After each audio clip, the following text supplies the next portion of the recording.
What type of vinegar is best for making homemade hot sauce? Choosing a vinegar is one of the most important decisions you'll make when making a homemade hot sauce. So in this video, I'll talk a little bit about the different types of vinegars out there, what differentiates them in terms of flavor, and why you might choose one over the other for your hot sauce. And at the end, I'll be making 4 different batches of the same hot sauce recipe, swapping out for 4 different vinegars. So to start off, what exactly is vinegar? Well, usually it starts off as something sugary or sweet, like fruit juices or grains that are first fermented into alcohol. Then a second round of fermentation turns that alcohol into acetic acid using a specific type of bacteria, Acetobacter. That second round of fermentation is what gives a vinegar its acidity and also its distinct fingerprint based on the original base ingredient. So essentially every type of vinegar carries a story of what it used to be, maybe red grapes or apples, or maybe some type of grain. So if you've tasted different types of vinegar, you definitely know how different they can be from one another, and you'll definitely pick up on those original flavor notes. Apple cider vinegar is one of my favorites. It's very punchy and fruity, a great complex flavor. White vinegar, on the other hand, is very simple and acidic, not getting in the way of other flavors. But these are the 4 that I've chosen to use today, and I want to talk a little bit about each one and their specific use cases. Apple cider vinegar is a favorite of ours for making hot sauces. It does have those appley undertones, and it has a bit more body to it, so it definitely will add flavor, not just acidity. Red wine vinegar, again, is pretty complex. It's going to add a lot of flavor. It's super acidic. It's 7% acidity in this case. And if you just give it a whiff, you'll smell that it kind of smells almost like grape juice, but it's got that tangy bite. This is great if you don't mind your vinegar sort of complementing your ingredients rather than just getting out of their way like some of the other options will. Speaking of which, white vinegar just kind of backs off and allows your ingredients to shine. That's why it's a great option for Louisiana style sauces like Tabasco. It's really just there to add that upfront bite to the hot sauce and to preserve it, but it doesn't really compete with your ingredients. And rice vinegar is one of my favorites. It's actually even more mild than white vinegar. It really blends into the background for a nice mellow undertone. It's not super acidic, so it's not gonna have that extra punch, but I really love rice vinegar for making hot sauces. So let's get the vinegars out of the way and make some hot sauce, and at the very end, we'll make 4 different sauces using these 4 vinegars. So to make our Fresno hot sauce, it's really simple. I'm making a double batch here, so you'll need 2 bell peppers, a pound of Fresno chilies, 6 cloves of garlic, and 1 yellow onion. Those are the base ingredients. And first you just wanna chop the red peppers into big chunks. No need to finely chop them. We're just gonna sear these in a pan in just a bit. Same thing with the onion, no need to go dicing it up, just chop it into large chunks. Peel and crush the garlic, no need to even slice this. Now for the Fresnos, I highly recommend de-seeding them, so just chop off the stems, slice them in half, and use a spoon to scoop them out.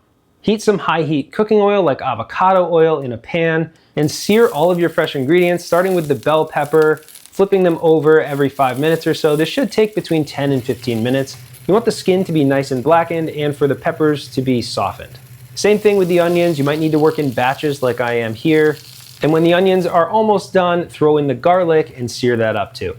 Finally, the Fresno chilies, and you want to be careful here. Turn on whatever you have for ventilation. I opened a window and turned on our vent fan and even covered up the chilies to make sure that it didn't get into the air. So those are the fresh ingredients, but we also are going to add some smoked paprika and salt at the very end, and of course the vinegar. That's it for this sauce. So I'm going to divide these into 4 batches, putting them into these bowls as even as I can, and then blend them up in this blender with each vinegar and the salt and paprika. And if you want the full recipe, I'll leave a link to it down in the description.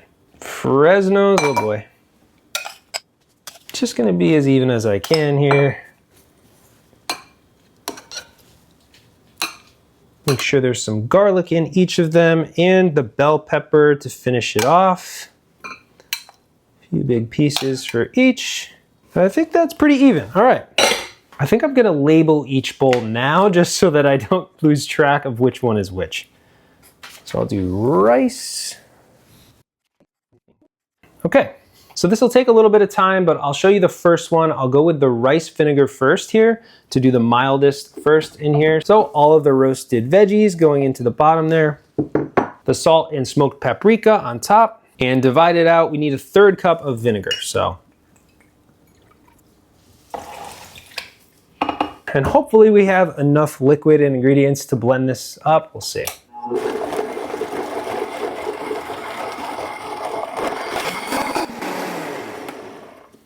Perfect consistency. I have some additional bowls. I'm dirtying every single bowl in my entire kitchen right now.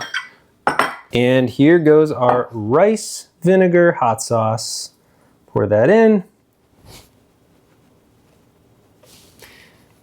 Now I'm going to rinse this out and repeat the process 3 more times. And finally, apple cider vinegar hot sauce. I told you I ran out of bowls. Just have this tiny one. It'll do just fine. So now these all look pretty much the same. They have the same consistency, nice and pourable. That was the perfect amount of vinegar in this case, but I could already tell making the red wine version, the aroma coming off of the blender afterwards is just super powerful compared to the white vinegar and rice vinegar. So I'm really excited to start tasting. So let's start with the rice vinegar. This is gonna be the most mild option. I'm gonna do pretty small bites just in case it's super spicy. So there's a nice bite of vinegar, which you want in a hot sauce, but it's not overwhelming. You're really tasting those roasted veggies, that charred flavor from the hot pan, the oils and salt and smoked paprika. It's all coming through nicely there, and it's really not competing with the vinegar. Really nice and pleasant. Now let's move to white vinegar. This is what our recipe actually calls for. So it's just white distilled vinegar, 5% acidity, and I'm expecting a pretty similar flavor here. Definitely a bit more sort of astringency and powerful acidic flavor to it. I actually prefer this over the rice vinegar in this case. I think it makes the ingredients flavors pop even more without overpowering them. So it's super flavorful, but again, it's focused on your fresh ingredients and not the vinegar itself. Now we get to the more interesting ones. This is red wine vinegar, and again, the aroma alone distinguishes it from these others very clearly. You get a fruity note, so it's very clear on aroma, but I'm curious how it will affect flavor here. Oh, wow. A lot of bite. It works perfectly fine in this recipe.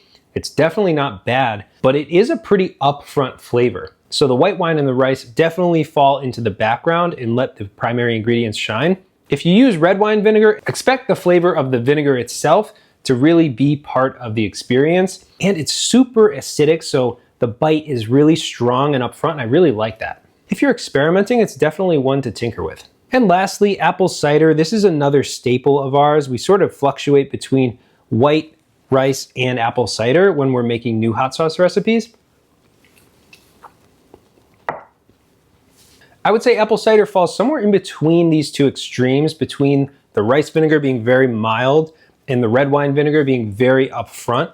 It definitely adds some flavor, but it's a very nice, subtle, appley flavor. And the acidity is at a nice level as well. It has plenty of punch, but it's not overwhelming.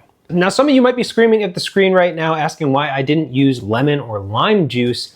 Well, that is very different from vinegar. It's actually a different type of acid altogether. It's citric acid, whereas these are acetic acid.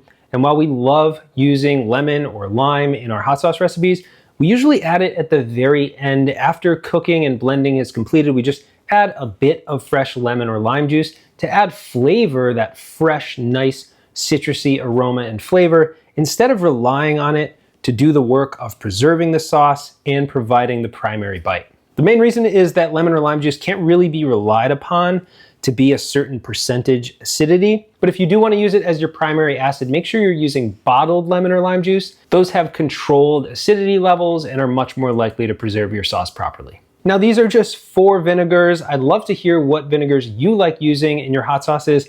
We have one coming soon where I'll be using sherry vinegar and bananas as well. So make sure you're subscribed to our channel to see me craft that new hot sauce from scratch. Again, if you want to make this recipe, it's down in the description below, or you can scan right here. So go over to peppergeek.com. I hope this video was as fun to watch as it was for me to make it. Thanks so much for watching Pepper Geek Eats, and I'll see you soon.